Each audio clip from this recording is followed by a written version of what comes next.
Ushbu loyiha Mikrokrediit bank hamkorligida Andijon viloyati Jalaquduq tumani Hasanqovoq MFD 58-59-sonli konturda amalga oshirilmoqda.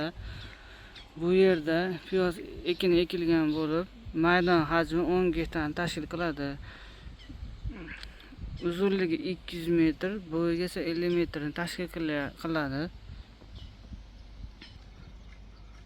Bu yerdagi ekinlar zamonaviy usullar bilan parvarishlanmoqda. Hozirda ekinlar unib chiqqan holatida. Ekinni yetishtirish muddati 100-120 kun davom etadi. Yetishtirish jarayonida sug'oriladi, tabiiy mineral o'g'itlar bilan oziqlantiriladi. Ushbu loyihaga 56 ta dehqon xo'jaligi biriktirilgan. Har bir dehqon uchun o'rtacha 15 sotik yer maydonlari to'g'ri keladi.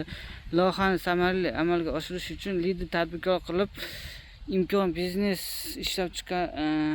biznes firmasi tanlab olingan. Ushbu konturda 35-40 tonna piyoz ekinini olish reja qilinmoqda. Mazkur ekinni yig'ishtirib olgandan so'ng ikkinchi ekinga ham yuqori daromadli ekin turini ekish orqali yer egalarining daromadlarini yanada oshirib borish ko'zda tutilmoqda.